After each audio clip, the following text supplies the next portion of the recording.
Bonjour à tous et bienvenue sur The EZODW Podcast. Je suis en direct de l'UFA ou UFA et je suis avec JQQ, JWQ, JQ Square et Chaz. Yo.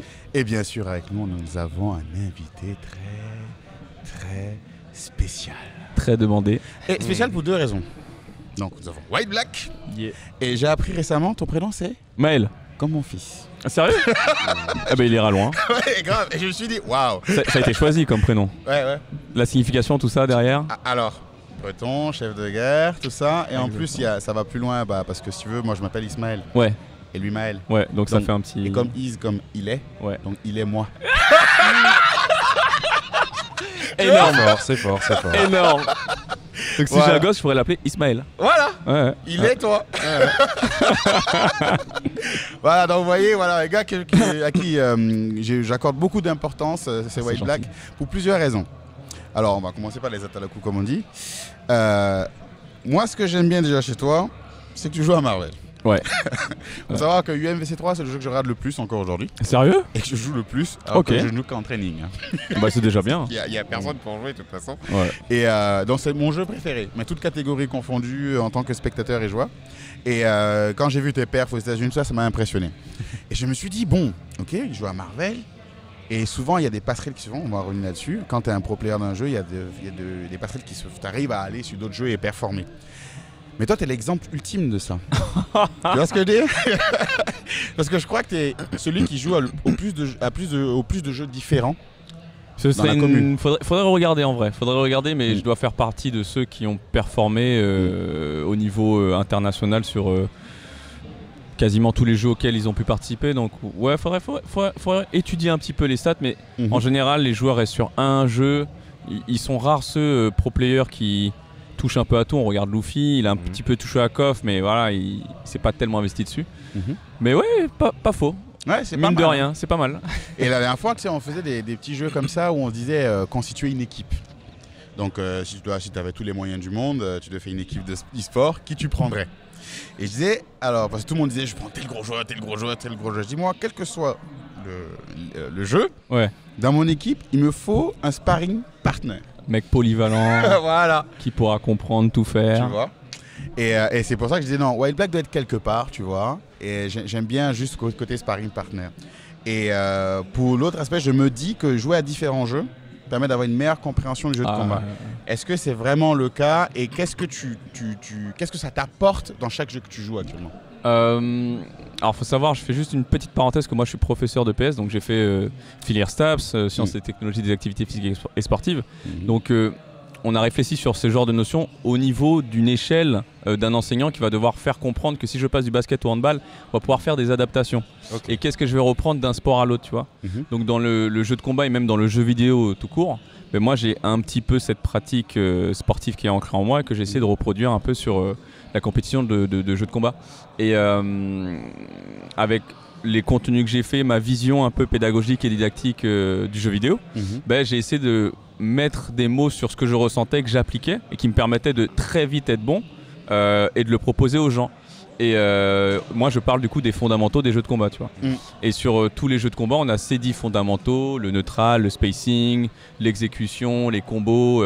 Et qu'est-ce que tu vas faire de cette composante que tu auras acquis d'un jeu, tu vas pouvoir reproduire sur un autre, sur des jeux qui sont parfois très différents. Exact. Genre DBFZ, un jeu où je trouve que le neutral est très chaotique, ben on va quand même pouvoir regarder quelqu'un comme Goichi, il va au contraire avoir une approche presque karatéka, contrôlée, où il va faire tel mouvement, il va pas prendre beaucoup de risques et on va retrouver un petit peu ce qu'on a sur du Street Fighter, où le mec il va faire des avant-arrière à juste essayer de forcer son adversaire à faire quelque chose. Et c'est comme ça qu'il m'a battu aujourd'hui d'ailleurs, Goichi. Ah mince.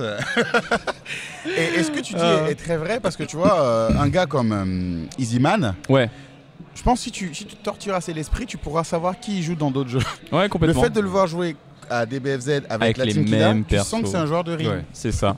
Il a pris tous les joueurs les plus basiques du jeu, Ouais. avec des mécaniques les plus simples, parce que tu sens que c'est ça son approche à lui.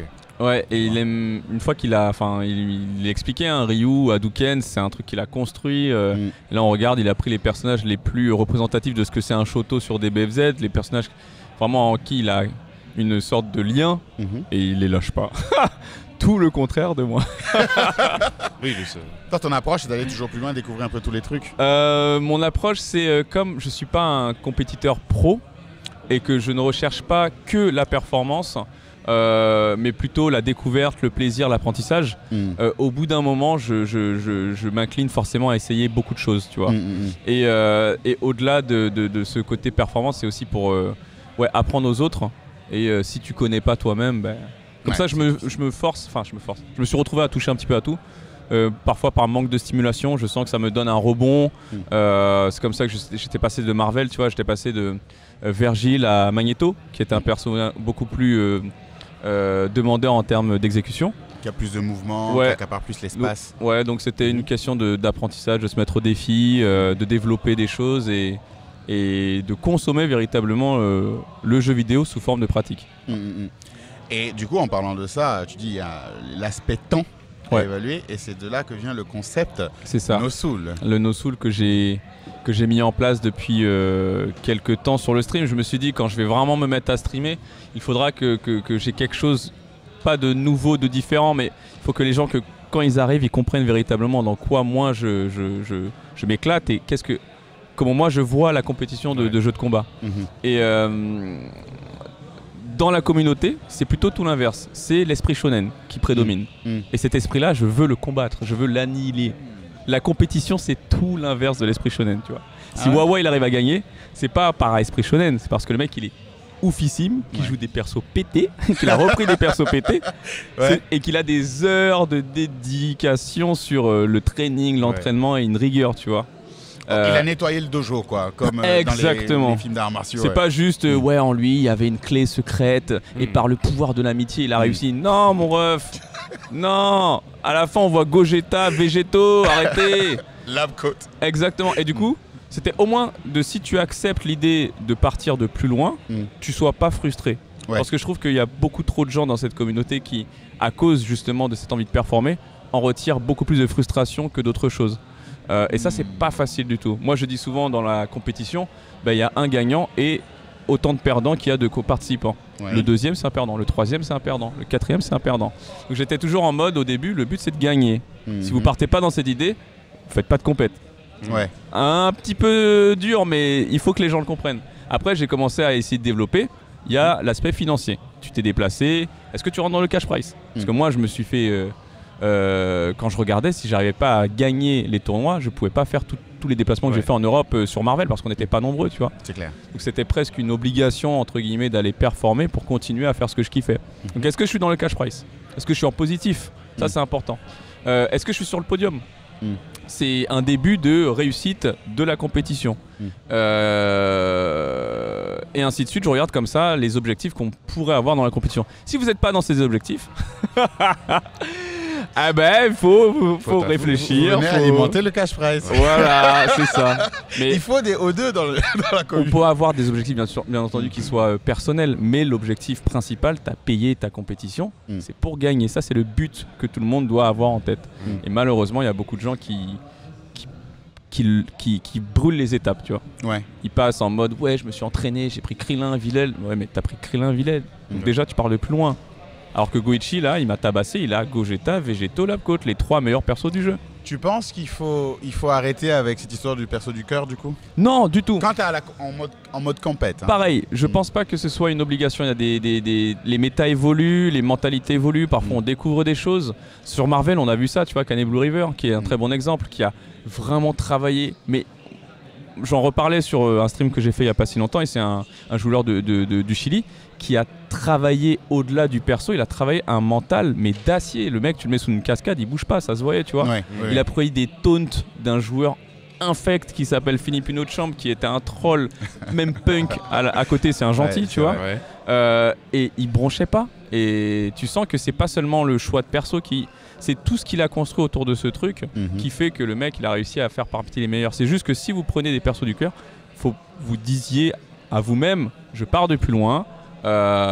Et ne pas oublier que tu as 30 persos. Si tu lâches à un moment donné un de ces persos, c'est pas grave, c'est de l'apprentissage. Cane Blue River, il joue aussi d'autres persos. Ça lui arrivait de prendre Virgile. C'est ça en fait le truc. C'est de se dire que si je prends un autre perso, je trahis pas en fait ma conception des choses. C'est juste que le jeu, je l'ai payé comme tout le monde et À un moment, la compète doit prendre le dessus quand même, parce qu'on est là pour gagner, quoi. Il faut faire ce qu'il faut pour gagner. En tout cas, ça doit venir dans sa tête, dans sa réflexion de est-ce que j'ai besoin d'autre chose ou pas. Je pense pas que ce soit un facteur indispensable, mais par contre, se poser la question, ça l'est. Si on est un compétiteur. Ouais. Ça, c'est mon parti pris. D'ailleurs, c'est intéressant ce que tu as dit au tout début et par rapport à ça, parce qu'à un moment, tu n'avais pas les 10 commandements, où tu avais dit... Ouais, les fondamentaux. Les 10 fondamentaux. Les fondamentaux. Il n'y en a pas 10, il y en a 5 ou 6, selon comment on les développe un peu, mais... Voilà. Bah, moi, j'avais essayé de faire un regroupement en 3 écoles. Ouais. J'identifiais l'école du mind game. Ah, je crois me rappeler de ça dans un podcast. Ah, nice. Donc l'école du mind game. Qui est plus la connaissance des joueurs. Parce que Ok. par exemple, la dernière fois, aujourd'hui, hier plutôt, je parlais avec Takamura. Ouais. Et il me disait comment il préparait ses tournois. Donc il regardait tu sais, les pronostics sur le top 8, les choses comme ça. Et il prenait ces joueurs-là, il allait regarder leurs habitudes. Ça, c'est une étape de malade mental à Moi, faire. quand j'ai vu ça, je me suis dit, ah ouais, je jouais vraiment comme un. mais vraiment tu une sais tanche, que moi, j'ai je fait n'apprenais partie même des- pas la frame d'attaque. J'ai fait partie des joueurs qualifiés au Pro Tour sur Guilty Gear Strive, parmi les 8 meilleurs européens. Et justement, les gars de ma poule, je les connaissais. Malheureusement, faute de temps, j'ai pas pu tous regarder. Mais celui que j'ai le plus regardé, c'est Uriel Légion. Et j'ai noté en fait sur le Startup Round, dans ce jeu, c'est très important ce que tu fais au Round 1 Fight. Yeah. Donc j'ai regardé, j'ai noté. J'ai même fait limite des statistiques. Il fait plutôt ça, je l'ai battu. Mais tu vois, ça, moi, quand j'entends Donc, ça m'impressionne. ouais. Là, c'est vraiment du professionnalisme. Là. C'est ça. Et quand tu vois des Tom Brady, des joueurs comme ça de football américain, c'est imposé, ça. De Ouais. regarder les matchs, d'apprendre comme ça.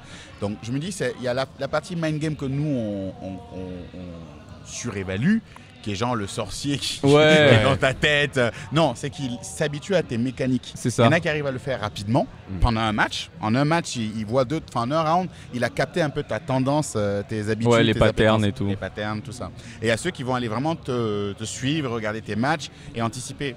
Un exemple tout bête, c'est un Stunfest il y a très longtemps. Hein. Ouais. Je tombe contre Youngster Ouais. et DVD il vient me voir, il me dit Izoud, c'est pas compliqué, round 1 il va faire saut MP. Je me suis dit arrête de faire le druide. Et je commence le truc en one saut.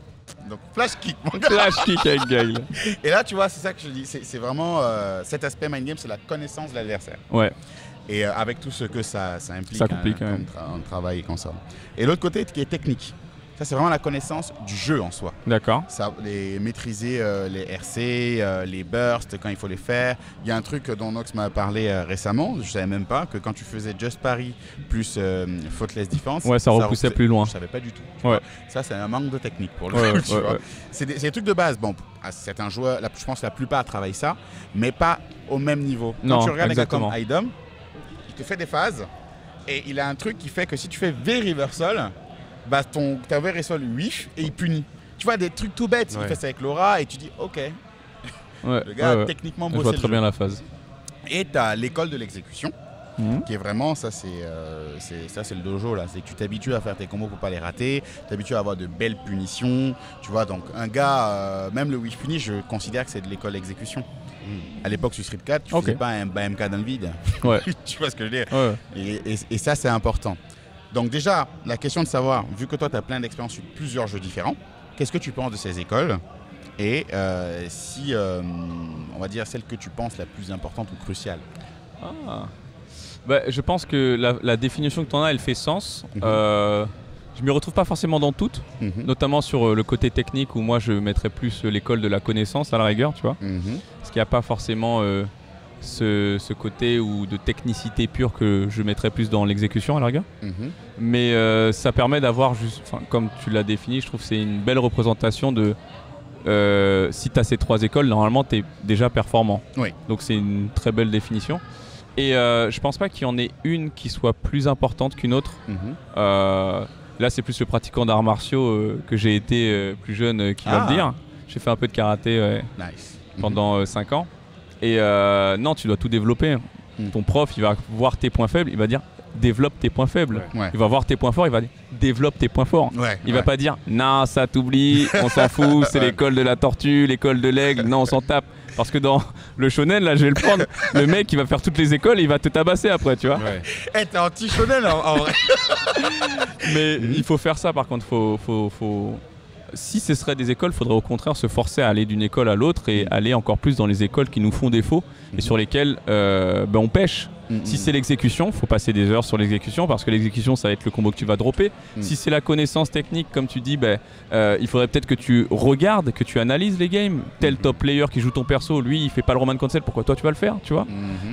Il a fait ça derrière le Roman Cancel, comment tu vas t'en servir, comment tu vas le réimplanter?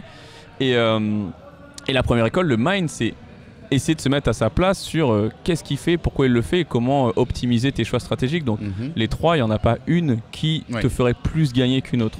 Elles sont tellement prédominantes dans un match sur différents instants, sachant qu'il y a une dernière école un petit peu, tu sais, la porte des enfers que tu n'as pas mentionné, c'est celle des émotions et du stress, qui est aussi un petit peu lié à pas très loin à la chance, le hasard, les événements que l'on contrôle pas, et que tu pourras avoir ces trois écoles là, tu vas te retrouver dans un instant critique où tu sais pas pourquoi ton corps s'emballe, tu vas rien gérer, tu vas dire mais putain j'étais prêt, les trois écoles, l'entraînement je suis chaud, j'ai tabassé le sensei, pourtant je comprends pas. J'étais très shonen. Ouais, parce que c'est un facteur, un coefficient multiplicateur en fait de tout terrible. ce que tu as appris. Quand tu es dans la zone comme on dit, et tout ça est m'est multiplié arrivé. par 2. C'est ça. Tu sais pas pourquoi, mais tu vois tout quoi. Et en événement, c'est tout l'inverse. Tu es pas dans ta zone de confort. Il y a du bruit, il y a des gens, il fait chaud. Moi, je suis très sensible à ça et faut. En général, quand je suis vraiment dans l'esprit compétitif, il vaut mieux pas trop me parler. Je fais un gros effort sur moi, hein, tu te rends pas compte, hein, pour saluer tout le monde et tout, alors que j'ai juste envie d'aller jouer, me parlez pas. mais à côté de ça, j'essaye de intégrer tout ce qui existe, tout ce qu'il y a à apprendre. Et là, par exemple, je suis passé récemment à la Hitbox, ça fait 2 semaines que je joue, c'est mon premier tournoi. Et je sens que mes doigts se crispent naturellement parce que je suis stressé, tu vois. Parce que je me dis, putain, c'est la Hitbox, tel input, tel truc, c'est nouveau. Je n'ai pas encore cette école de l'exécution que j'ai bien finalisée. Et du coup, je le ressens à cause du stress, à cause de l'adrénaline, à cause de toutes ces sensations. Est-ce que ça revient à l'école du no soul, le hitbox ou pas? Ça, c'est pas forcément le no-soul, c'est plus moi, ma patte presque proche de l'érudisme.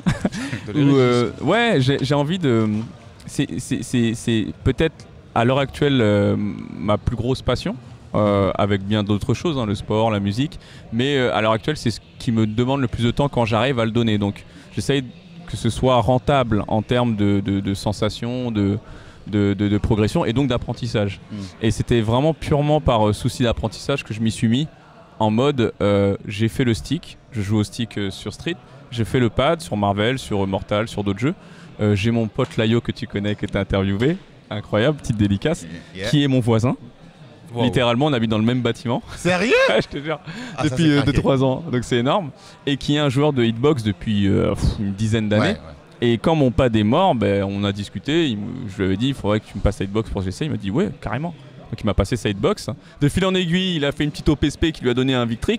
De fil en aiguille, il m'a dit le Victrix j'aime pas, tiens. Donc j'ai un Victrix. Damn. Dédicace à Layo. Dédicace à Layo. Merci Layo. Du coup, mon but c'est de faire en sorte que ce don, j'en fasse quelque chose, que je découvre. S'il y a un mec qui désire mon ressenti, je pourrais dire ouais, la Hitbox c'est ça, c'est si. Moi j'ai fait un peu de piano, tu vois, donc c'est sûr que le côté mobilité, fluidité des doigts, ça va. Par contre, tout ce qui est mémoire musculaire face à des stimuli extérieurs, ça c'est encore très compliqué, et encore plus avec le stress et le tournoi. Mais donc là le but c'est de voir est-ce que je peux développer quelque chose avec. J'en ferai un constat. Par exemple, premier constat, le truc il pèse 1 tonne et dans mon sac ça me pète les couilles. Ouais. Moi, je suis un joueur manette, déjà, je trouve ça encombrant. De fou. Tout ce qui est stick et hitbox, c'est pareil. Par contre, quand j'arrive à être vraiment à l'aise avec le support, pour l'instant, c'est mon support préféré. En tant que pianiste, mes doigts, ils sont occupés, ils sont stimulés, ça me fait... La sensation de plaisir quand tu joues, est-ce qu'elle est la même? Parce que j'ai elle l'impression est que la plus manette grande. fait plus jeu. Pour moi, la hitbox sur les jeux de combat, c'est ma meilleure sensation à l'heure actuelle. D'accord. Parce que tous mes doigts agissent, c'est pas mon poignet. Et les doigts, c'est beaucoup plus fin comme motricité.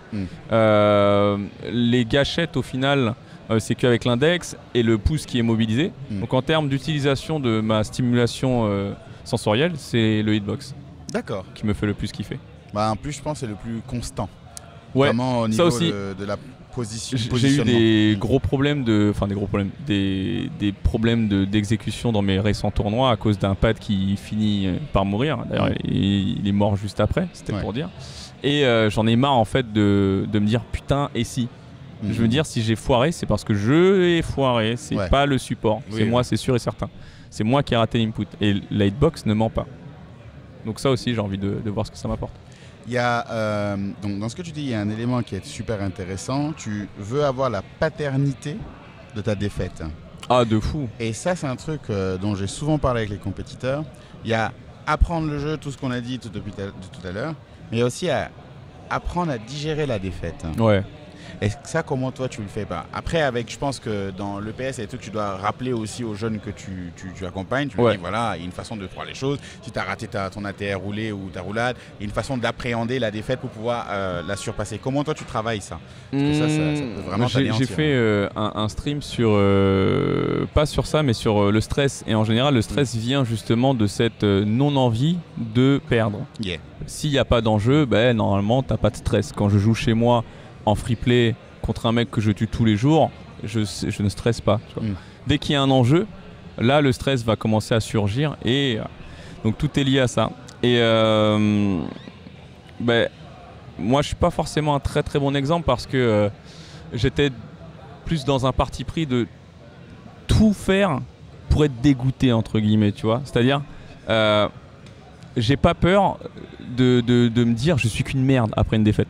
Alors qu'il y a des gens qui veulent pas ressentir ça. Je préfère tout donner, vraiment tout donner, et à la fin être vide en mode est-ce que je vais continuer de faire du jeu de combat plutôt que de m'être dit je vais y aller un petit peu à tâtons, comme ça à la fin je vais trouver des excuses, bon j'étais pas en forme, ce genre de pensée un peu limitante qu'on se met soi-même pour se rassurer. Moi je peux plutôt me dire non, je dois être capable il faut que j'y arrive au début. Je vais le faire, ou pas forcément je vais le faire, mais je vais essayer d'y arriver, quitte à être vraiment à la fin déprimé. À 200 à l'heure qui t'a rentré dans le mur.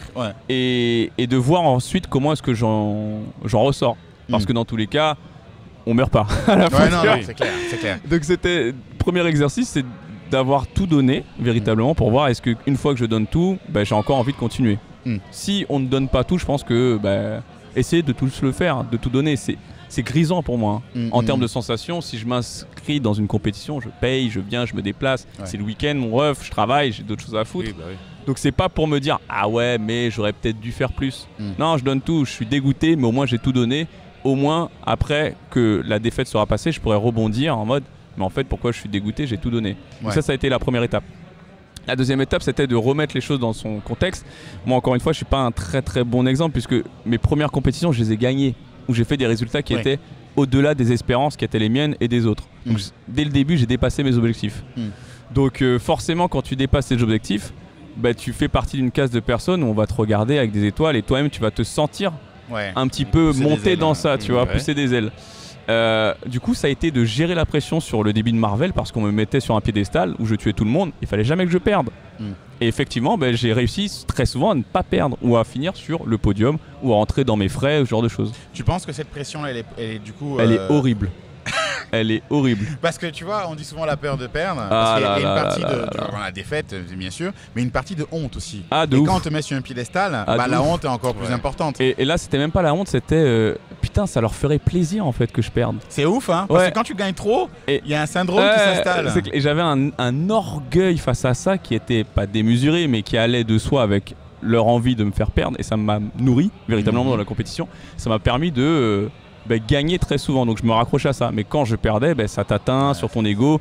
Donc ça a été un mélange de toutes ces situations qui sont très plaisantes et en même temps où il faut apprendre à rebondir pour me faire un peu, au bout de 10 ans maintenant que je fais ça, me dire faut que je me lâche un peu la grappe, tu vois.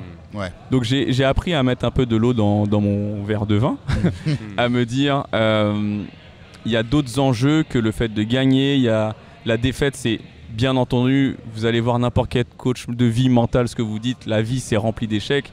J'apprends ça à personne, mais il faut l'intégrer pas que dans le jeu de combat. Tu vois, moi je l'intègre partout. Je passais 4 fois mon concours pour être prof de PS. J'ai fait des compétitions, c'est super chaud comme concours.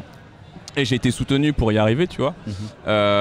Et en plus, je savais que j'allais être un bon prof.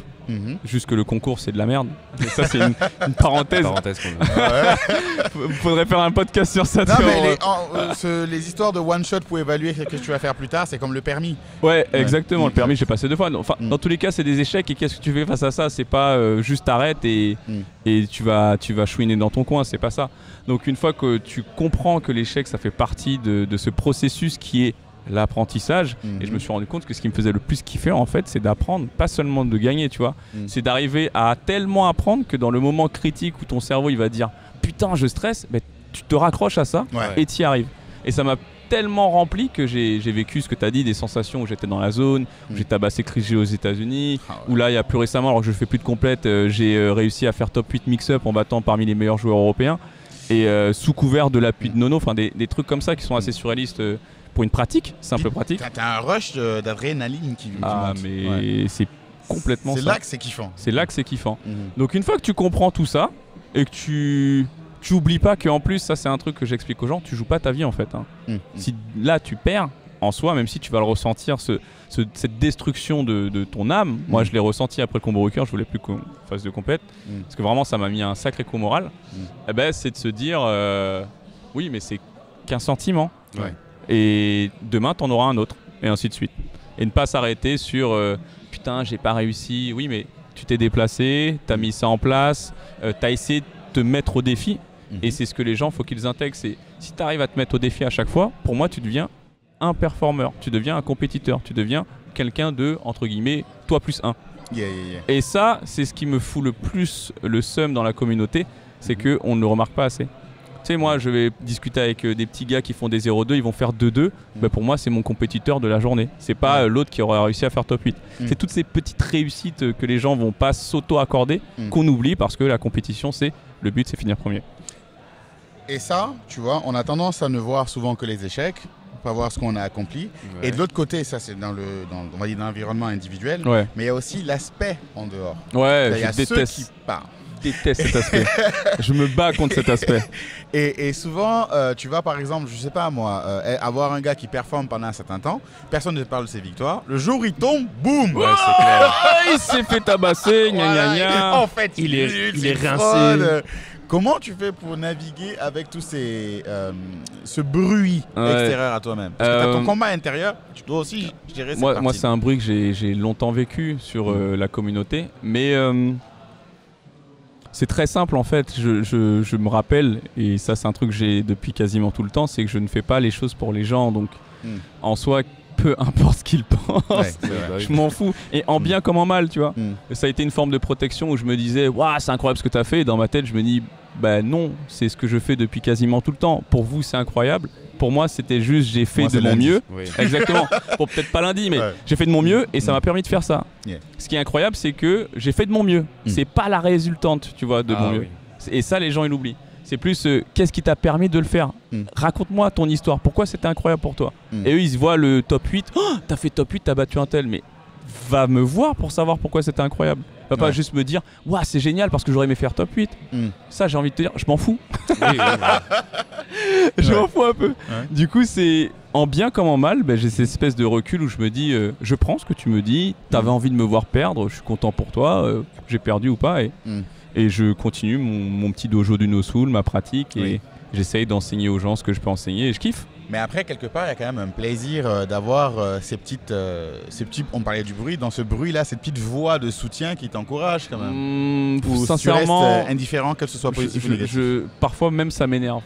Wow. Oh, de fou. J'ai souvent la sensation que je suis très exigeant, mais de ouf. J'ai la sensation que les gens le font pour se rassurer. Ils veulent pas te voir perdre. Tu vois, mais c'est pas forcément qu'ils veulent te voir gagner pour toi. C'est parce que si tu perds, tu seras déçu et ils veulent pas te voir déçu. Ah, c'est une j'ai fausse pas pitié, besoin. Voilà, je veux pas qu'on me rassure. Je veux du soutien. Et le soutien, je le ressentirai chez les gens que je connais, qui me connaissent, qui savent ce dont je suis capable. Ça, c'était ma vision numéro 1, tu vois. J'ai mis de l'eau dans mon vin. Mais c'est pour ça que selon le soutien, des fois, les mecs, j'ai envie de leur dire, mais tais-toi, regarde, c'est tout, tranquille, ça va le faire. Et d'autres où au contraire, effectivement, ça me porte, ça me soulève. Norman, Layo et d'autres gens de la commune. Le comportementaliste, c'est vraiment, quand tu es en tournoi avec quelqu'un comme ça, il te permet d'avoir ton coefficient multiplicateur toujours au beau fixe. Et littéralement, sur la communauté Guilty Gear, j'ai pas pu me lancer sur le jeu en même temps que tout le monde parce que j'ai eu un accident avec un proche que je devais être à ses côtés. Et donc j'ai pas pu streamer, j'ai pas pu m'investir. Mais il a fait des tournois, Nono, et je me suis quand même un petit peu mis à côté à doser. Et les tournois de Nono, le Spark Limit Break, une petite PS5 à gagner quand même, c'est pas rien. La PFL, le ranking avec des gars qui jouent à Guilty Gear depuis le 1, c'est des tournois qui étaient organisés par Norman Flashno 47 sur Paris, que j'ai gagné, parce que littéralement c'était ces tournois. Et que dans ces tournois, je le regardais, me regardais, et bam, le truc m'a fait me transverser. Le mec, il a chialé quand j'ai gagné, tu vois. Et j'ai chialé parce que j'ai gagné pour lui. Tu vois, littéralement. Il faut aussi un nono. Mais je le répète, hein, ayez des mecs comme ça dans la communauté. Ça, c'est ma plus belle réussite à l'heure actuelle, au-delà de tous les tops, de ce que tu veux. C'est de me dire, putain, je suis capable de procurer ce genre d'émotion parce que j'ai joué à un jeu vidéo avec un pote. Et en plus, il y a cette rivalité. Mix-Up, c'était incroyable. On s'est enfin réaffronté sur un tournoi. FT2 DBFZ qu'on avait co-organisé avec le Mix-Up Lyon. Un moment qu'on aurait pu vivre sur plusieurs événements, mais à chaque fois on perdait exactement au même moment. Et là on s'affronte aux portes du top 9. J'avais envie de pleurer, tu vois. Et l'instant d'après, je me suis dit, petite dédicace à Nono, je me suis dit, mais Norman, je vais te tuer. Amicalement. Non, pas amicalement. Non, c'est juste drôle le en contraste. mode c'est le mon rival. Pote, mais là, on rigole plus. C'est le rival. Il faut jamais qu'il me batte, tu vois. Je vais me donner à fond. S'il me bat, c'est avec cette envie de jamais tu vas me battre. Et j'ai gagné 2-1. C'était serré. Il avait l'avantage. Je te jure, je me suis vu perdre contre lui. C'était un truc de malade. Tu l'as taunté combien d'heures après? Hein? Tu l'as taunté combien d'heures après? Non, on a discuté, on a débrief. Il était très content parce que vraiment il s'est enfin vu gagner contre moi et c'est pas quelque chose qu'il a connu très souvent.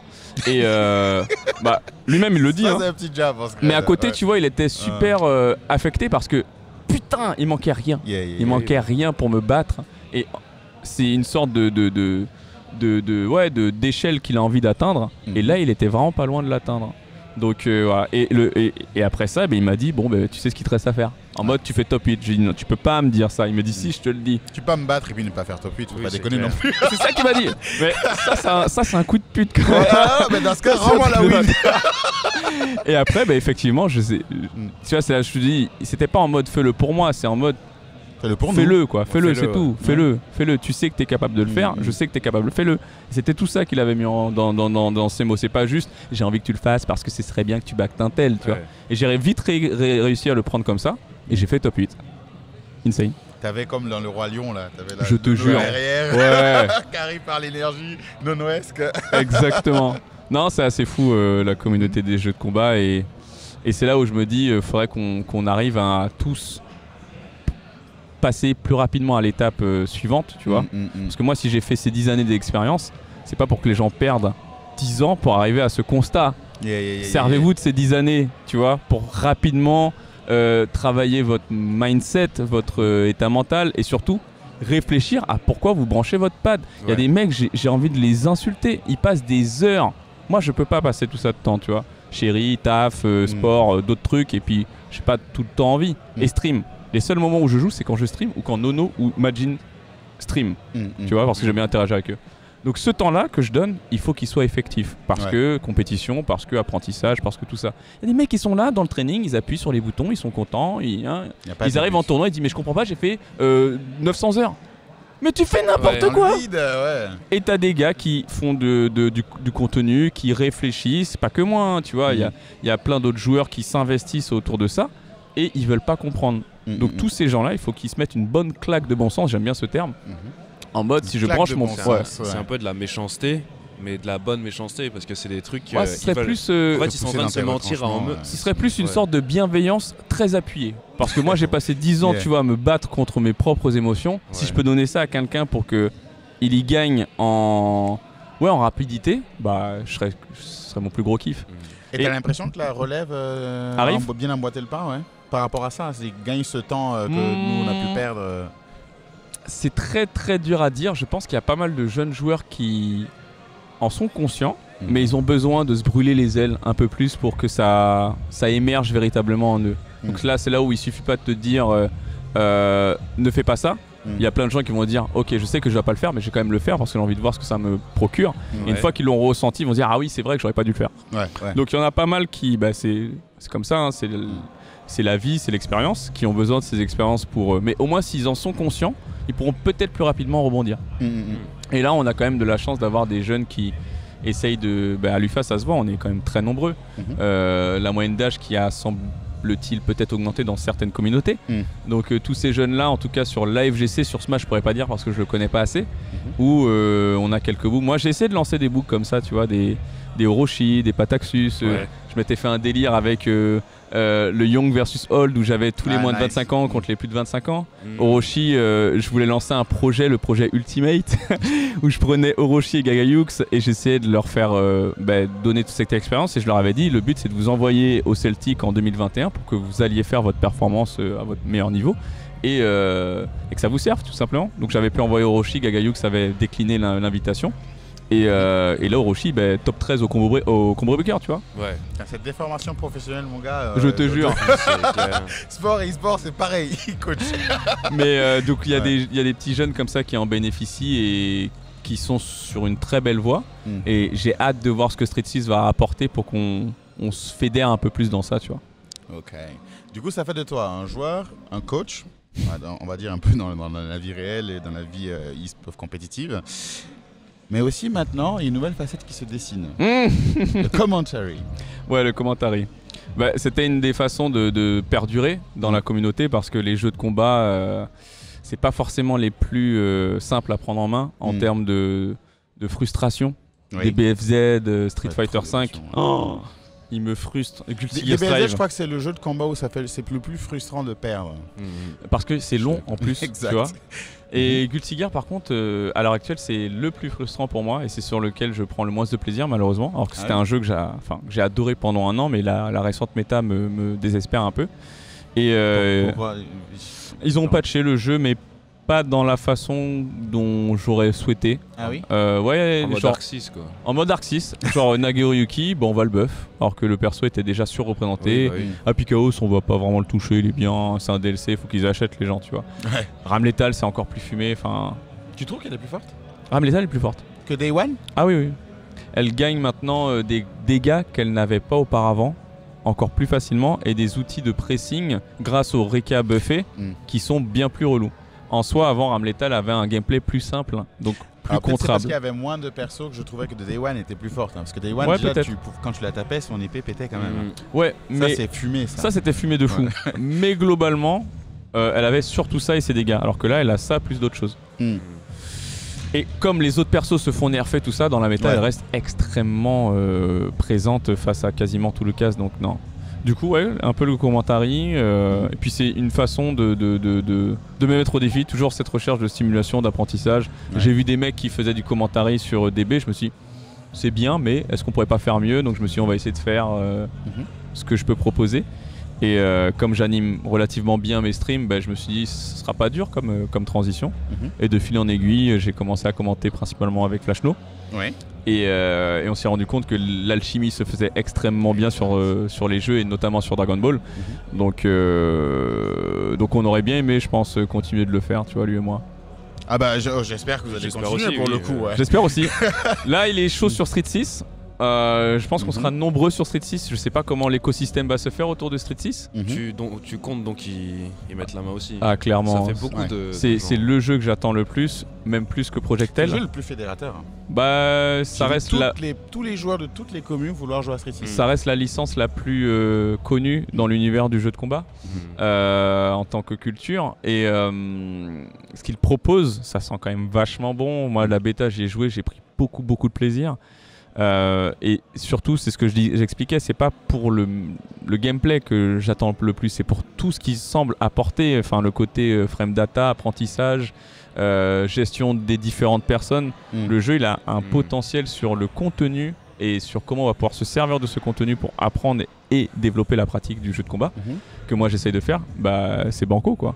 Et en plus, c'est intéressant. C'est d'autant plus intéressant pour toi que maintenant que tu es dans le commentary, avoir un jeu qui est intéressant côté spectateur, c'est top. Parce que le jeu est intéressant à Quand j'ai regarder, vu ça avec les frames, j'étais là, non, ils ont fait ce que j'ai demandé depuis toujours. En training, tu veux dire? Non, en match. Tu vois, moi je fais une petite chronique qui s'appelle le J'ai pas ton temps. C'est en mode, tu viens sur mon stream, tu fais des FT3 contre quelqu'un de ton niveau, et je te dis, avec des mots un peu crus, ce qu'il faut faire, j'ai pas ton temps. Et si tu fais nimp, on rage quit et on repart. La claque bienveillante, la claque de bon sens. Ouais. Et Street Fighter 6 propose en tant que spectateur du match en direct d'afficher les frame advantage. Ah, je ne savais même pas ça. Ouais, Ça, c'est incroyable. Ouais, Donc quand tu vas voir Ryu qui va faire son close MP, ce sera écrit +0, tu vois. Donc tu pourras littéralement interagir avec les spectateurs qui connaissent pas bien ou qui comprennent pas vraiment cette gestion qu'on a sur l'avantage des avantages dans les jeux de combat. Là, il est à l'écran et toi, tu peux plus facilement t'en servir. Ben non, là, t'as tapé, t'étais à -2, l'autre était positif, donc en plus, tu tapes avec ton coup qui est lent, c'était peut-être pas le bon choix, et etc., etc. Et on pourrait avoir certaines choses. Souvent, tu crois qu'un gars a fait un truc hasardeux, mais en fait, il était mythy. Sauf que on le reconnaît pas toujours son mythy. C'est comme ça qu'il y a des coups qui vont devenir positifs. Exact. Si ton coup est à 0, tu le fais mythy. Sur les last five active, il peut passer à +1. Et ben, regarde, là, il le fait correctement. Donc, ça va être génial. Donc, franchement, c'est pour tout cet à côté. Et en plus du gameplay, que je me dis Street 6, waouh, ça va faire du bruit. Et je suis content parce que vraiment, là, ce sera on va dire, tu sais, le jeu entre guillemets officiel où tout le monde se retrouve. Parce que là, je vois, tu bats un gars, mais en fait, c'est pas son jeu principal. Là, tout le monde, j'ai l'impression que tout le monde aura un Street 6 dans sa poche. En fait. Donc, c'est le jeu où on pourra tous se mesurer. Quoi. On pourra tous se buter à Street, c'est complètement ça. Et t'as les anciens qui reviennent et tout. Hein. Mais tout à l'heure, tu parlais d'aimer apprendre. Comment tu t'es. Qu'est-ce que tu as dû apprendre pour le commentary? Comment tu as appréhendé cette activité? Le principal point d'un commentateur, pour moi, c'est même pas le côté descriptif. C'est presque évident, mais c'est comment tu captes le spectateur. Et moi, c'est mon taf en fait de capter des gens. 30 gamins qui veulent pas m'écouter à 8h parce qu'on va courir et qu'il fait froid et qu'il y a du vent. Bah, c'est mon taf de trouver des biais, des leviers pour les accrocher. Donc avec des gens qui viennent regarder un truc que nous deux on kiffe, qu'est-ce que je vais pouvoir faire pour les accrocher? Donc des fois c'est des interactions, des fois c'est je rebondis sur des trucs, je vais essayer de relancer l'intérêt. Hey, dans le chat vous dormez, enfin c'est des petits trucs à la con mais ça peut faire sens. Des fois c'est de rebondir sur ce qui moi me fait plaisir pour qu'ils comprennent pourquoi est-ce que ça m'a fait plaisir. Donc c'est des intonations, c'est comment tu vas rebondir sur telle ou telle action et au final c'est est-ce que je m'éclate, tu vois. Mais tu as pioché uniquement dans ton expérience en tant que professeur ou tu as regardé quand même quelques commentateurs? J'ai essayé de faire ma sauce à moi. Je trouve que c'est le pire de s'inspirer d'un autre commentateur en soi. Tu calques un peu trop. Après, non. Enfin, s'inspirer à la rigueur, mais copier ou... Non, ça n'a pas de sens. On est sur du spectacle. Donc si les gens veulent voir Yipes, ils vont voir Yipes, ils vont pas voir White Black. Donc c'est trouver toi en tant que spectateur, qu'est-ce que tu as en toi, et les gens vont te regarder et ils vont se dire ah chouette, il y a un tel, il faut que tu crées ton truc.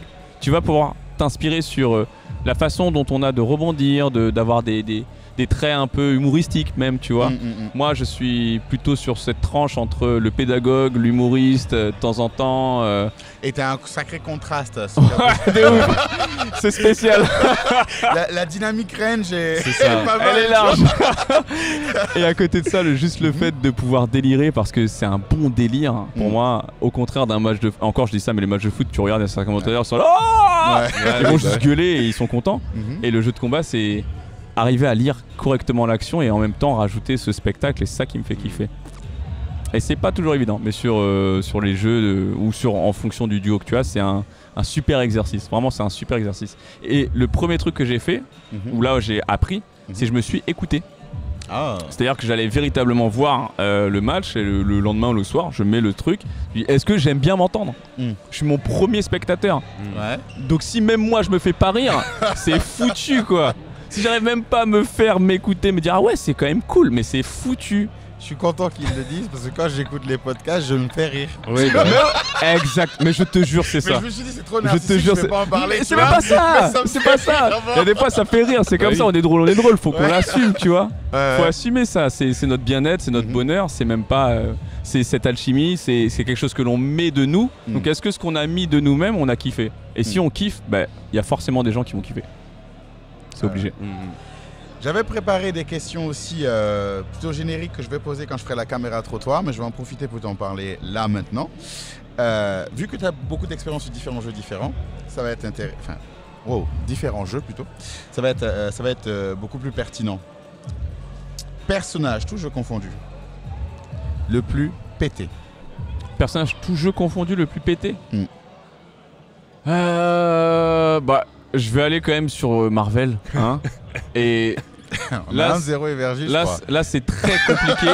Il y en a deux qui me viennent en tête. Il y a Vergil et Phoenix. Ouais. Pas 0? Non, 0, il faut l'exécution. Et on est des humains. Ah, Phoenix, il faut avoir 5 barres, quoi. Ouais, mais c'est facile d'avoir 5 barres. Arrête. Non, c'est facile. C'est comme ça qu'il y a 2 Evo qui ont été gagnés par Phoenix quand même. Bah, 0. Il y a combien 0, il y a eu Je sais pas Flocker. combien- il a- je sais pas Non, qu'il il y a gagné- que Flocker. Non, mais pas que les beaux, mais tous les autres tournois. On s'en il y a fout, on s'en fout. On s'en fout, on prend les au prorata, tu vois, ils jouaient pas 0. 0 c'est pété. Ouais. Mais des plus pétés pour moi c'est Phoenix parce qu'en termes et Vergil, c'est parce qu'en termes de charge mentale que le perso t'impose, Mhm. bah, Phoenix faut juste avoir 5 barres et tu peux être bon et avoir 5 barres, tu vois. Ou Et en plus, approcher les 5 Le fait barres. d'avoir Phoenix te sauve souvent dans le match. C'est-à-dire que les gens veulent tellement snap C'est Phoenix ça. qu'ils ne tuent pas les premiers persos. Exactement. Ouais. Et je pense que c'est pour ça que Vergil est pas très loin, mais Phoenix serait légèrement au-dessus, Dark Phoenix, parce que toute ta stratégie change. Ouais. toute ta stratégie change. Dès que tu vois Phoenix en face, tu joues à un autre jeu. Ouais. Alors que Vergil, tu vas potentiellement, si tu joues Comme bien, d'hab, tu vas jouer comme d'hab, tu vois. 0, bah, tu vas le gérer dans le neutral, tu vas faire ce que tu veux, et il est en 1, donc il va souvent se faire tuer. Mais Phoenix, La team la plus sale que j'ai connue à Marvel, c'était la team de Ryan Elvy. Même pas Apology Man, même pas Dap Deep. Ryan Elvy a la team la plus sale de tout Marvel. et c'est qui? Parce qu'il avait Vergil et Phoenix. Chun-Li, Ah, Morrigan et Phoenix. et Phoenix. Oui, Donc, mais il il prend Chun-Li, m'avait. il reste en haut. je- il fait je- que monter sa barre. Je crois qu'il. C'est contre lui ou. Je sais pas si c'est pas contre lui que Non, j'avais il est perdu. arrivé trop tard. Il est arrivé trop tard, mais Trop tard. en 2016, c'était mon dernier Evo Ah sur bah oui, donc ça doit être Marvel. lui. Ouais. Et je crois que j'avais joué justement contre une Morrigan. Non, c'était pas lui. C'était il y avait Chun-Li, Morrigan et Storm. Donc c'était Ah pas non, lui. c'est pas lui, c'est pas lui. Mais pareil, c'est des persos de mort. Bah, et donc sa strat, c'est d'aller tout en haut Et de puis faire venir monter. Morrigan. Incroyable. Et dès qu'il il fait, comment on appelle encore le truc où tu fais venir TAC, dès qu'il TAC, infini.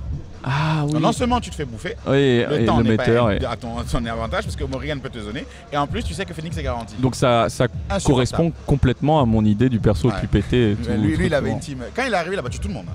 Il a gagné les Oui, il a gagné l'Evo en Mais bon, 2017, après, c'était je à la crois. fin et plus personne Ça avait ne l'air- jouait vraiment. C'était quand même sacrément legit. Hein.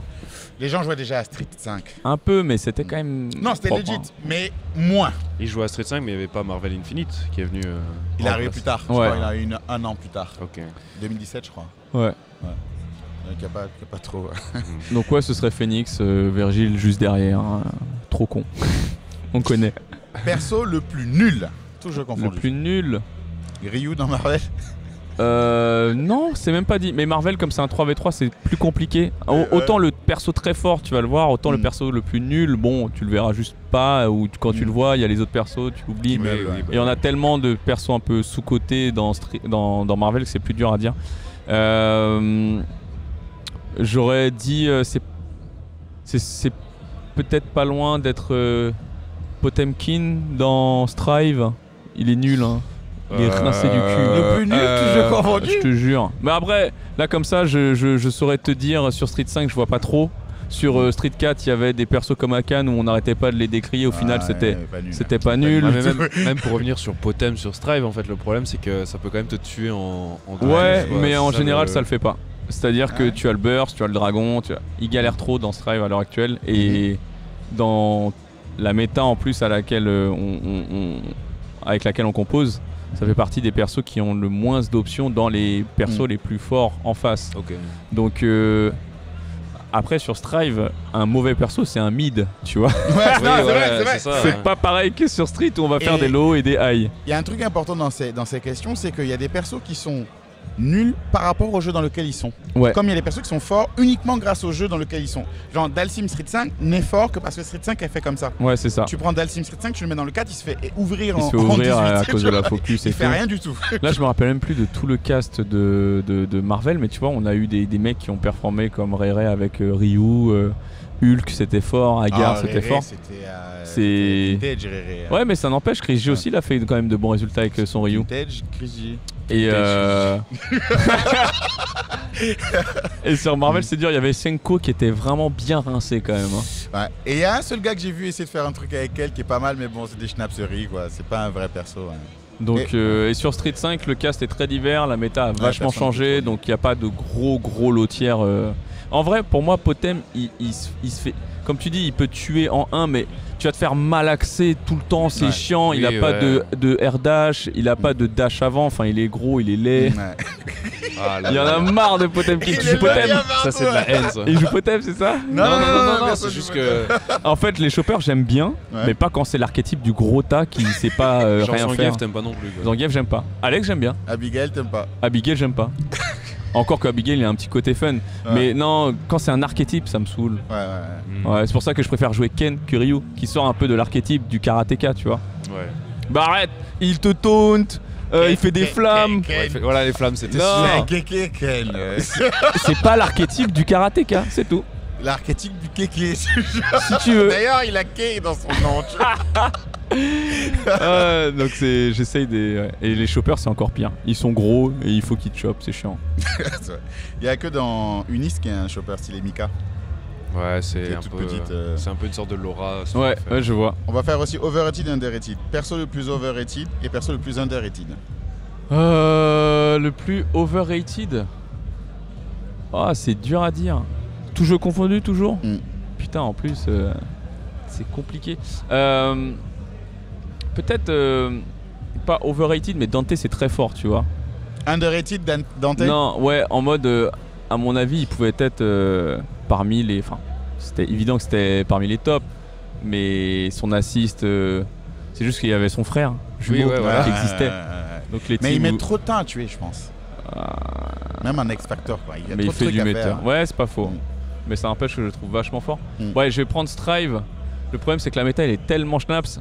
Je pense que parmi les persos qui pourraient faire du bruit sans qu'on le sache, c'est l'autre couillonne là, putain, qui a oublié avec les mignons. Jacko.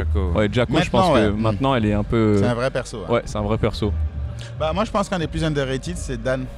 De Street 4 et Street 5. Ouais, Street 5, je suis d'accord. Street 5, Dan Veskill. Maintenant, il est très fort. 2, je pense que ça a tué un vrai perso. Veskill Maintenant, il est très fort. Ah bah tiens, overrated Akuma à l'heure actuelle. C'est fort, mais c'est ok pour moi. C'est l'un des. Bah, des à plus l'heure ok. actuelle, oui. Ouais. Je suis d'accord. Genre, le mec qui va perdre contre Akuma, il va dire ah putain, c'est Akuma, c'est toujours pété. Je vais dire non, mon ref. Calm down. C'est pas Akuma Day One. Hein. Ouais. Donc, ouais, Akuma, ce serait un bon perso overrated. Et en joueur, on va pas risquer underrated, mais non, on va pas risquer overrated. Mais si, on peut risquer. Allez, bah vas-y, moi je suis chaud. Comme on l'a dit, ce n'est qu'un avis personnel et ça ne change rien à la performance ou quoi que ce soit, tu vois. Un perso overrated, un joueur overrated dans la communauté des jeux de combat. C'est dommage que je connaisse pas assez Smash parce qu'il doit y en avoir une pléthore de ouf. Les mecs, ils aiment tellement parler. Ah bah voilà, toute la commu Smash. En vrai, on va prendre tous les Smashers. Tu sais pourquoi? Parce que c'est les premiers à avoir inventé le concept du upset. Tu vas sur Twitter, tu tapes upset. Bah y a que les smashers qui disent ça. Ouais, j'ai upset mon seed, j'étais seed 32, j'ai fait top 7, j'ai upset ils mon ont seed. surtout un problème avec le seed tout court. Aussi. Mais le concept d'upset, moi j'y crois quoi. Par exemple, j'ai pas dit j'y crois pas. C'est juste que c'est les seuls qui en font un cas de conscience de vie. Genre, tu peux avoir fait deuxième, c'est moins bien que d'avoir upset tel joueur. Putain, t'imagines, il y a le gars qui a gagné l'Evo, il a son trophée, et le gars qui upset le trophée de Ouais, c'est clair. C'est comme moi, j'avais battu Krigé. C'était le match pour la grande finale. Donc si je me dis waouh, j'ai tapé Krigé, ben je sors de la compétition et j'arrive pas à battre Flux qui lui m'avait envoyé en loser, il m'avait mis perfect sur le stream. Donc ça, presque encore une fois, la compétition tant qu'elle est pas finie, on s'en fout de ce qui s'est passé, de ce que tu as fait comme résultat, comme truc. Et la visibilité, c'est là où faut qu'elle se temporise un petit peu. Et le upset est overrated de ouf. Et les mecs qui sont dans ça, eux-mêmes ils sont overrated de ouf. T'as besoin d'un upset qui ont dit upset dans leur life de ouf. Sans overrated. Tous les mecs qui partent avec cette idée et qui en font leur cas principal, t'as le droit de le kiffer totalement. Moi j'ai kiffé taper Krigé. Mais tant que la compète est pas finie, Osef. Et puis Krigé en loser c'est pas le même. Ouais, ah là là là là là là. Il est vraiment très fort. Donc ouais, les smashers ils sont quand même vachement overrated dans la commu, même si leur jeu est cool et que la commu est cool, bien sûr, c'est une tontinette. Mais Astéris, qu'est-ce qu'ils font vraiment partie de la communauté des jeux de combat? Oui, pour moi 100%. Ah ouais. Parce que déjà, bah ils sont 5000 donc ce serait bien qu'on les ramène vers nous. Je suis un opportuniste de ouf. Il va commencer à caster C'est clair. Smash. J'aimerais bien, mais en vrai, en plus c'est Ouais. pas si dur, hein, donc visuellement, Waouh. non mais en vrai, visuellement, on comprend très bien ce qui se passe. Ah, oh purée, je comprends rien, moi. Et pourtant c'est simple. Et le jeu Le mec il est trop dehors, dur. tu sais que pour revenir il va galérer. Non, mais il y a trop de subtilité dans le jeu en fait. Oui, mais les commentateurs l'expliquent pas toujours. Ouais, c'est Oui. vrai, c'est vrai. Ouais, en plus c'est un pourcentage. T'as même Ouais. pas à te dire, hey, 50%, c'est écrit, il est à 120%, le prochain coup il se fait défoncer. Ouais, ouais. Par contre, Tu peux il y a juste hyper le jeu. 70 persos et là c'est plus compliqué de Ouais. connaître toutes les subtilités à devoir. Mais globalement c'est assez lisible. Et donc ouais, les smasheux, non, ils font partie de notre commu, je trouve. Et moi ayant joué aussi à Smash, j'ai essayé de vraiment de T'as joué à comprendre. Multiversus aussi. J'ai joué à Multiversus, j'aimerais bien d'ailleurs que le jeu Mhm. se sorte les doigts du cul Mhm. et nous propose un Pro Tour par exemple, nous propose quelque chose qui aura envie de fédérer. Mhm. Bralala, on s'en foutait, ils ont dit allez hop, bim, 1 million. Ouais. Enfin, Mais attends, moi je te prends comme ça au mot. On fait un truc simple. Je sais pas moi, des gars comme vous, ouais, NSXC, ouais, décident d'organiser un truc multiversus. flemme. Dis, non, attends, Waouh. attends, avant de commencer. Tu vois que moi tu fais des upsets. Vous dites, voilà les gars, nous pour organiser ça, il faut tant en argent ici, tant en argent en cash-prêt, tant machin. On fait une cagnotte, on fait l'événement, point barre. Ouais, mais il faudrait que ça nous parle et c'est là où, Arrête, où les le joueurs gars, de il Multiversus dit, ils il nous faut parlent que pas pour Multiversus se l'instant. sorte les doigts du cul. Non, on mais a les besoin gars d'un qui Pro veulent que Tour. Multiversus. Ah, mais non, on Mais le les fait gars qui nous-mêmes. veulent que. Bah, il faudrait qu'ils se bougent le cul. Non, mais- on peut pas tout faire. C'est Non, ça le mais problème. On est déjà sur DB, on est Ouais, déjà c'est sur vrai, Guilty Gear, Oui, oui, bah on oui. est déjà actif sur tout ça. Là, tout de suite, se lancer sur un autre truc, Ouais, c'est c'est vrai, c'est vrai. physiquement très compliqué. Ouais. C'est plus ça, tu vois. Donc, si, c'est sûr que s'il y a un apport supplémentaire, bah, ça va te motiver. Mais Ce que je me dis, c'est le seul truc qu'on fait pas assez dans la commune, c'est faire du financement participatif pour les ouais, events. ouais. Même les Je suis events d'accord. classiques, quoi. tu D'ailleurs, vois, moi, je mets, l'avais fait hein, sur Matcherino, je m'en étais servi. Exact. Et j'avais récupéré, franchement c'était mon épopée pour être juge partenaire où j'avais en plus lancé le match Rhino et tout. J'avais récupéré en 2 ou 3 mois sur des weekly genre près de 2000 ou 3000 balles. Ah, tu vois. Ah oui. Parce c'est qu'on est un prêt à truc de mettre, ouf. hein. Moi je suis prêt à mettre. C'est pour ça Ouais. que même le Niaga, les trucs comme ça, les gens Ouais, mettent. le hein. Niaga, ouais. Il y en a Ouais. qui mettent même sans dédicace. Hein. Ouais, je sais, Non, ils mettent de côté juste parce qu'ils veulent que ça existe. je sais, mais Terminé, à voir. connu. Et perso, joueur plutôt underrated. Plutôt underrated, il y en a beaucoup, il y en a énormément. Là à l'heure actuelle, si je prenais sur Strive, Faut tu t'en vois, mettre qu'un. si j'en mets qu'un seul. Ah, Un seul. T'as mis toute la pression, commu Smash, on va pas. Voilà, j'ai grillé toutes tes cartes. Si je devrais en mettre qu'un seul, je sais pas si j'irais sur DB ou sur Strive. Choisis un jeu, DB ou Strive. Ça va m'aiguiller. Strive. Strive.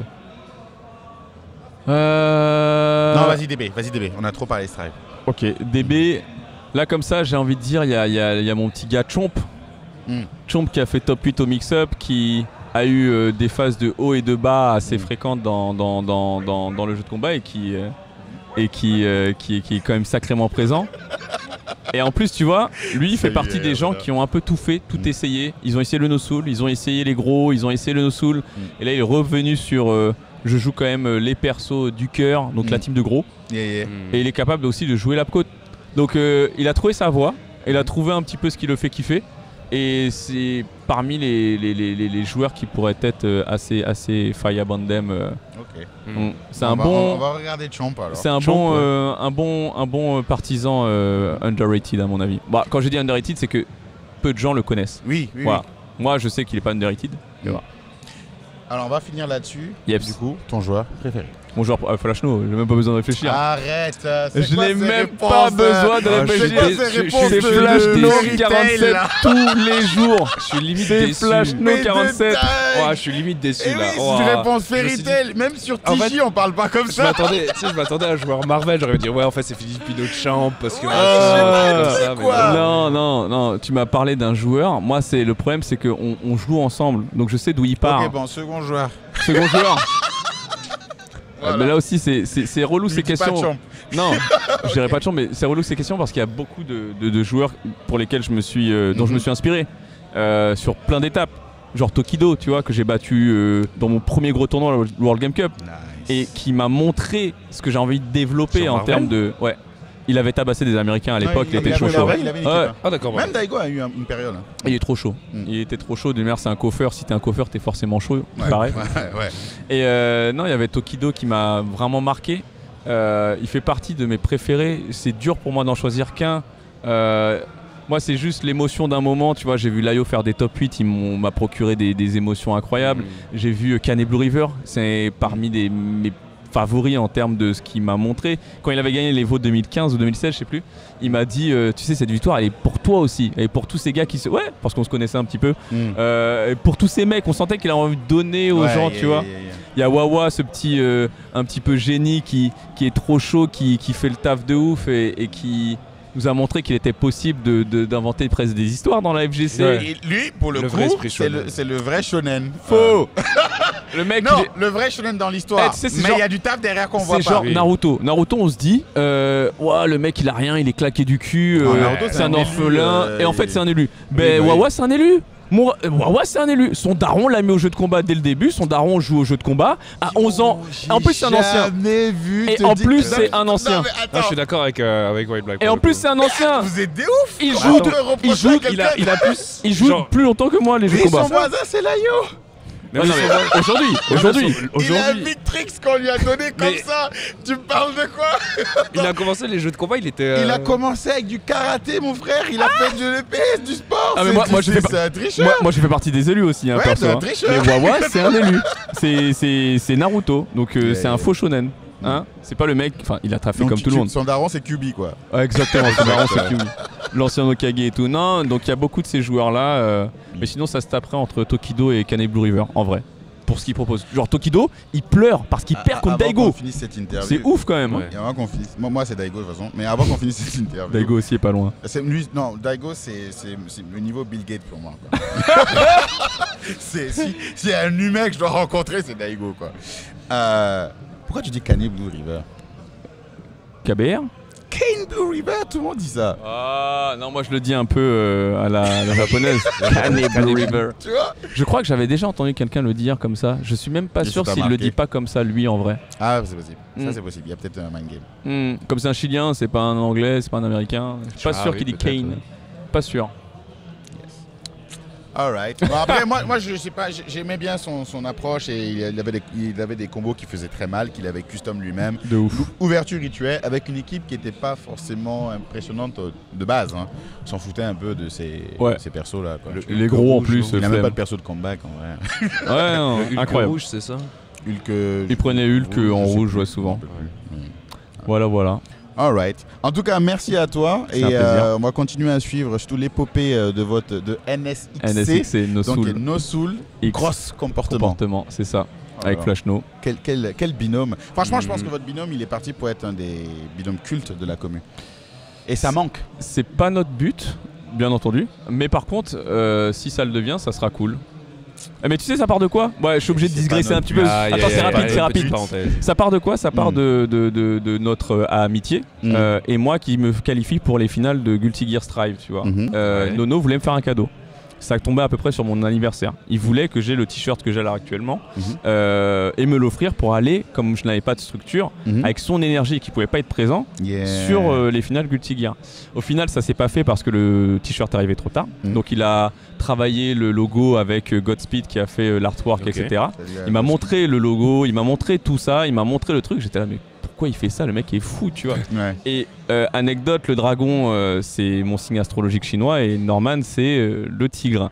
Et à l'époque, on était en Pologne sur Pas un mal, événement, déjà. je lui ai fait comprendre en fait qu'il n'est pas du tout Mhm. un lièvre, parce que c'était lui, il pensait qu'il était lièvre, comme il est né en Mhm. janvier 87 de mémoire. Mhm. Avec les années chinoises, tu vois, ça change en février. Ouais. Donc il pensait qu'il était lièvre. Je lui ai dit, mais non, t'es pas lièvre, t'es un tigre, mon ref. Et là, il s'est dit, mais le level up. putain, depuis le temps, je sentais Ah que le lièvre, ouais. c'était pas en moi. Parce que le dragon et lièvre, ça va pas trop. Hein. Ça aurait été différent. Ça fait bizarre, ouais. Et il a gardé ça un peu en mémoire Mhm. et il a voulu matérialiser, tu vois, tout ça en symbole. Et quand moi j'ai vu le t-shirt, j'ai dit, mais il faut que tu le mettes à la commu. Il dit, mais pourquoi tu veux que je fasse ça? Mais parce que les gens vont vouloir l'acheter. Ah oui, il est classe. Il est classe. oui. Et Le du logo coup, est il s'est classe. dit, ouais, mais non. J'ai dit, mets-le. Il me dit, ok, mais je mets que le blanc, le noir, on le garde, tu vois. Ah, du coup, le noir est collector. Ouais. Ok. Et moi, opportuniste, j'ai dit, mets le noir. Il me dit, non, White. Si je mets le noir, le NSXC n'a plus de sens. C'est toi et moi. Le mec, il est chaud quand même. Hein. Non, dédicace à Nono. Donc, la morale de l'histoire aujourd'hui, c'est trouvez-vous un Nono. Trouvez-vous un Nono. Trouvez-vous un Layo, Voilà. trouvez-vous des books comme ça dans la commune. Bass Rhymes a trouvé Spliff Star. Whiteblack a trouvé Nono. Et on ira loin, je pense quand même. En tout cas, on s'éclate bien. Merci à toi en tout cas pour cette interview. Hein. Et puis on se verra en plus pour le l'UFA qui est génialissime et pour toute la suite. C'est ça aussi qui est bien dans les événements, de voir te croiser tout le monde. En tout cas, merci pour ce podcast. Ça a été un plaisir à échanger. Vraiment. On devrait faire plus souvent des podcasts même comme ça a été fait à Lyon. Là. Ouais, bon de délire, ouf. hein. Super Je pense délire. qu'en after soirée, ça peut être pas mal un podcast du genre. Ah, faudra qu'on ils vont fasse ça venir un nous jour. dégager. Il va le chasser. Il y a la sécurité qui va venir nous Je te chercher. jure, c'est bon. Alright, c'était Izu DW en direct de l'UFA. On était avec Whiteblack, bien sûr, JQQ, JWQ, JQ Square et Chaz et Izu DW. Et on souhaite surtout une bonne continuation à Whiteblack. Mais on salue aussi Godspeed pour le logo et Flash No, qui fut un main de cette interview. Merci à tous et bonne soirée. Au revoir. C'était cool.